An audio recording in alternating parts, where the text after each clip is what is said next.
ఆకాశవాణి ప్రాంతీయ వార్తలు చదువుతున్నది షేక్ మస్తాన్వి. ముఖ్యాంశాలు: ఆంధ్రప్రదేశ్లో 2047 నాటికి పేదరిక నిర్మూలన లక్ష్యమని ముఖ్యమంత్రి నారా చంద్రబాబు నాయుడు తెలిపారు. తెలంగాణలో 7 నగరపాలక సంస్థల మేయర్లు, ఉప మేయర్లు, 116 పురపాలక చైర్పర్సన్లు, వైస్ చైర్పర్సన్ పదవులకు ఎన్నికలు ఈరోజు జరుగుతాయి. స్వర్ణాంధ్ర 2047 లక్ష్యాలకు అనుగుణంగా రాష్ట్ర బడ్జెట్ ఉందని ఆంధ్రప్రదేశ్ గృహ నిర్మాణ శాఖ మంత్రి కొలుసు పార్థసారథి పేర్కొన్నారు. టీ20 ప్రపంచకప్లో భాగంగా జరిగిన క్రికెట్ మ్యాచ్లో పాకిస్తాన్పై 61 పరుగుల తేడాతో భారత్ విజయం సాధించింది. ఆంధ్రప్రదేశ్లో 2047 నాటికి పేదరిక నిర్మూలన లక్ష్యమని ముఖ్యమంత్రి నారా చంద్రబాబు నాయుడు తెలిపారు. శివరాత్రి సందర్భంగా గుంటూరు జిల్లా నంబూరులో ఒక ప్రైవేటు టీవీ ఛానల్ నిర్వహించిన ఆధ్యాత్మిక కార్యక్రమంలో ముఖ్యమంత్రి నిన్న పాల్గొన్నారు. ఈ సందర్భంగా చంద్రబాబు నాయుడు మాట్లాడుతూ, ఆంధ్రప్రదేశ్ రాష్ట్రం ఆలయాలకు ప్రసిద్ధి అని, జ్యోతిర్లింగం శక్తిపీఠమున్న శ్రీశైలంతో పాటు పంచారామాలు, శ్రీకాళహస్తి, లేపాక్షి, మహానంది, శ్రీముఖలింగం పుణ్యక్షేత్రాలు రాష్ట్రంలో ఉన్నాయని అన్నారు. సంపద సృష్టి ద్వారా సంక్షేమం, అభివృద్ది కార్యక్రమాలను చేపడతామని ముఖ్యమంత్రి పేర్కొంటూ, నేనెప్పుడు కూడా దేవుణ్ణి ప్రార్థిస్తే ఈ రాష్ట్రం బాగుండాలి, పోలవరం ప్రాజెక్టు పూర్తి కావాలి, నదుల అనుసంధానం జరగాలి, ప్రతి ఎకరాకు నీళ్లు ఇవ్వాలి, అభివృద్ధి జరగాలి, సంపద సృష్టించబడాలి, మళ్లీ ఆ సంపద పేదలకు ఎప్పటికప్పుడు అందుబాటులో సంక్షేమ అభివృద్ధి కార్యక్రమాల ద్వారా జరగాలని 2047కి ఈ రాష్ట్రంలో పేదరికం లేకుండా అందరికీ సమానమైన అవకాశాలు వచ్చి మన జీవన ప్రమాణాలు పెరగాలనేది నా ఆలోచన. మైక్రోసాఫ్ట్ వ్యవస్థాపక చైర్మన్ బిల్ గేట్స్ ఈరోజు ఆంధ్రప్రదేశ్లో పర్యటించనున్నారు. ఈ పర్యటనలో భాగంగా ఆయన ముఖ్యమంత్రి నారా చంద్రబాబు నాయుడు, ఉప ముఖ్యమంత్రి కె పవన్ కళ్యాణ్, ఐటీ శాఖ మంత్రి నారా లోకేష్తో సమావేశమవుతారు. స్వర్ణాంధ్ర విజన్ 2047 లక్ష్యాల సాధనకు చేపట్టిన సంస్కరణలు, ప్రజారోగ్యం, వ్యవసాయం, విద్య, మెడ్టెక్, సంజీవని వంటి ప్రాజెక్టులపై ముఖ్యమంత్రి బిల్గేట్స్కు ప్రజెంటేషన్ ఇవ్వనున్నారు. అలాగే సంజీవని ప్రాజెక్టు పనితీరును ప్రత్యేకంగా వివరించనున్నారు. అనంతరం బిల్గేట్స్ బృందం అమరావతిలోని ఉండవల్లి సమీపంలో ఉన్న వ్యవసాయ క్షేత్రాన్ని సందర్శిస్తుంది. అక్కడ డ్రోన్లు, ఏఐ సాంకేతికత సహాయంతో చేపడుతున్న ఆధునిక వ్యవసాయ పద్ధతులను పరిశీలించనుంది. తెలంగాణలో 7 నగరపాలక సంస్థల మేయర్లు, ఉప మేయర్లు, 116 పురపాలికల చైర్పర్సన్లు, వైస్ చైర్పర్సన్ పదవులకు ఎన్నికలు ఈరోజు నిర్వహించేందుకు రాష్ట్ర ఎన్నికల సంఘం ఏర్పాట్లు చేసింది. ఈ ఎన్నికల్లో కార్పొరేటర్లు, కౌన్సిలర్లతో పాటు ఎక్స్ అఫిషియో సభ్యులు పాల్గొనాలని ఆదేశించింది. పారదర్శకత కోసం ఎన్నికల ప్రక్రియను వీడియో చిత్రీకరణ చేయాలని సూచించింది. మొదట మేయర్, చైర్పర్సన్ ఎన్నిక పూర్తయిన తరువాత వైస్ చైర్పర్సన్, డిప్యూటీ మేయర్ ఎన్నికను చేపట్టాలని సూచించింది. చేతులెత్తి ఆమోదం తెలిపే విధానంలో మేయర్, ఉప మేయర్, చైర్పర్సన్ ఎన్నికలు నిర్వహించాలని ఎన్నికల సంఘం ఆదేశించింది. మహాశివరాత్రి లింగోద్భవం సందర్భంగా ఆంధ్రప్రదేశ్, తెలంగాణ రాష్ట్రాల్లోని శివాలయాలు భక్తులతో కిటకిటలాడాయి. ఆంధ్రప్రదేశ్లోని శ్రీశైలం మల్లికార్జున స్వామి దేవస్థానంలో అర్ధరాత్రి లింగోద్భవ కాలంలో మహాన్యాస పూర్వక రుద్రాభిషేకాలు నిర్వహించారు. అక్కమహాదేవి అలంకార మండపంలో రాత్రి 12 గంటలకు స్వామి, అమ్మవార్ల బ్రహ్మోత్సవ కళ్యాణోత్సవం వైభవంగా నిర్వహించారు.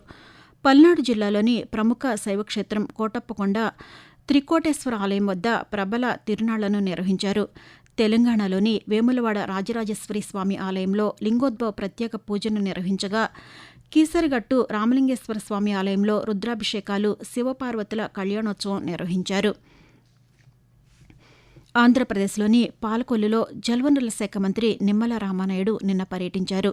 ఈ సందర్భంగా పూలపల్లి గ్రామంలో 15 లక్షల రూపాయలతో నిర్మించనున్న శ్మశాన వాటిక అభివృద్ది పనులకు మంత్రి శంకుస్థాపన చేశారు.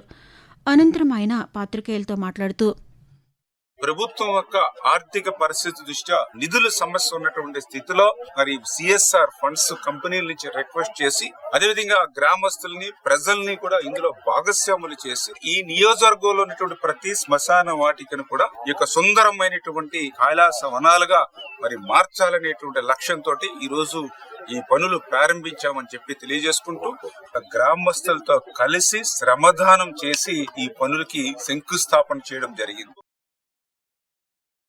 ఆకాశవాణి ప్రాంతీయ వార్తలు వింటున్నారు.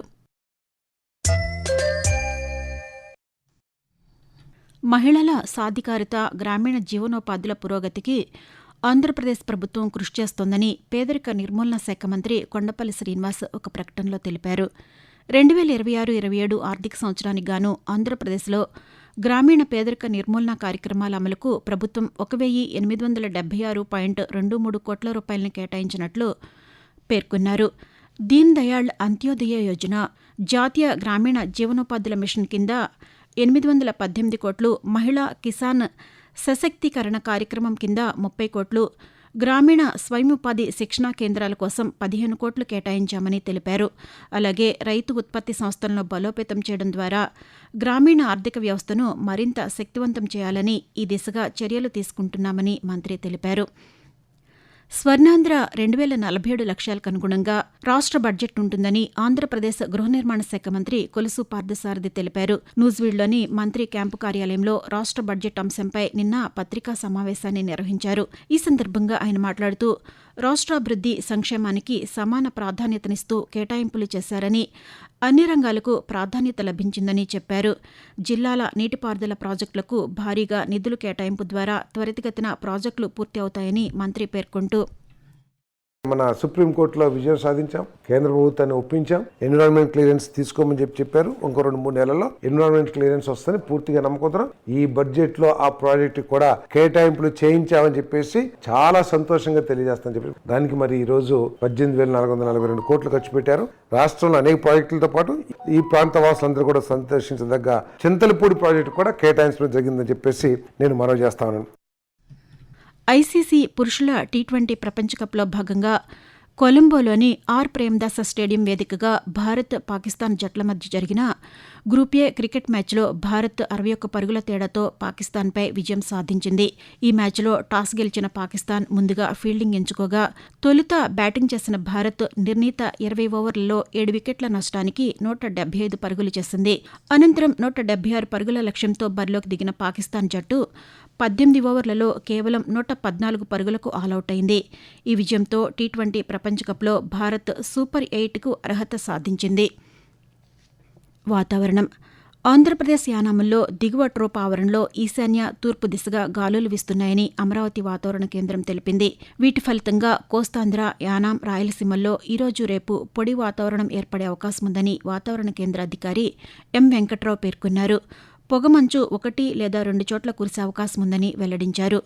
ఉత్తర కోస్తా, యానాం, రాయలసీమల్లో కనిష్ట ఉష్ణోగ్రతలు 2 నుంచి 4 డిగ్రీల సెంటీగ్రేడ్ వరకు తక్కువగా నమోదయ్యే అవకాశముందని తెలిపారు. అమెరికాతో వాణిజ్య ఒప్పందంపై కాంగ్రెస్ నాయకులు రాహుల్ గాంధీ చేసిన వ్యాఖ్యలు రైతులు, ఎగుమతిదారుల్లో అనవసర భయాందోళనలు కలిగించేలా ఉన్నాయని కేంద్ర బొగ్గు గనుల శాఖ మంత్రి జి కిషన్ రెడ్డి అన్నారు.